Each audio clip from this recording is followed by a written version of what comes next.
ഈ വിമാനം പറന്നിറങ്ങി വന്നത് നമ്മൾ ഷൂട്ട് ചെയ്തത് ഇവിടെ നിൽക്കുന്ന വിമാനത്താവളത്തിനടുത്തുള്ള ഒരു വീടിൻ്റെ ടെറസിൽ നിന്നാണ്. ക്യാമറാമാൻ വിനയനാണത് ഷൂട്ട് ചെയ്തത്. ഈ ഡയറക്ഷനിലായിരുന്നു ബ്രിട്ടീഷ് സേനയുടെ അറ്റ്ലസ് 400A എന്ന വിമാനം പറന്നിറങ്ങിയത്.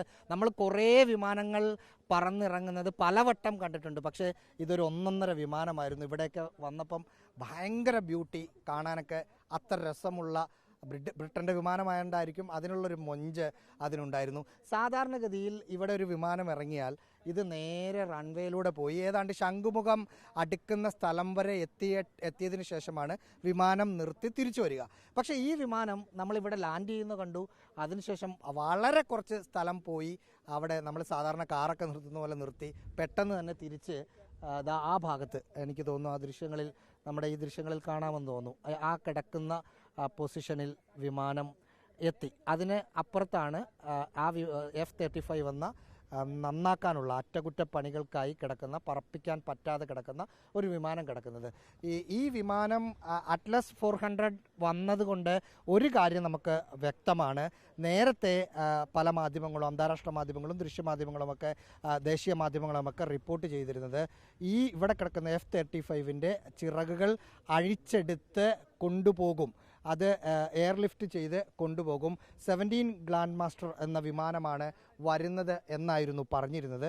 പക്ഷേ അതല്ല വന്നത്. 400 അറ്റ്ലസ് എന്ന ബ്രിട്ടീഷ് സേനയുടെ വിമാനമാണ് വന്നത്.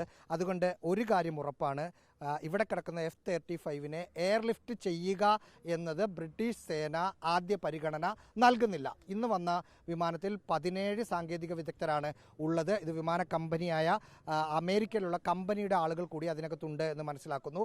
അവർ ഇതിൻ്റെ അറ്റകുറ്റപ്പണികൾ നടത്തി F-35നെ പറപ്പിച്ച് തന്നെ കൊണ്ടുപോവുക എന്നതിനാണ് ആദ്യ പരിഗണന നൽകുന്നത് എന്ന് ഉറപ്പാണ്. അങ്ങനെ പറപ്പിച്ച് കൊണ്ടുപോകാൻ പറ്റാത്ത തരത്തിലുള്ള പ്രശ്നങ്ങളുണ്ടെങ്കിൽ, അതായത് ഇപ്പോൾ വന്ന സാങ്കേതിക സംഘത്തിന് അത് പരിഹരിക്കാൻ പറ്റാത്തൊരു സ്ഥിതി ഉണ്ടെങ്കിൽ മാത്രമായിരിക്കും 17 ഗ്രാൻഡ് മാസ്റ്റർ വിമാനം കൊണ്ടുവന്ന് ചിറകുകൾ F-35ൻ്റെ അഴിച്ചെടുത്ത് അമേരിക്കയിലേക്കോ ബ്രിട്ടനിലേക്കോ കൊണ്ടുപോയി അറ്റകുറ്റപ്പണികൾ ചെയ്യുക എന്ന കാര്യം വ്യക്തമാണ്. 3-4 ദിവസം ഇപ്പോൾ അറ്റ്ലസ് 400ൽ വന്ന സാങ്കേതിക വിദഗ്ധർ ഇവിടെ ഉണ്ടാകും.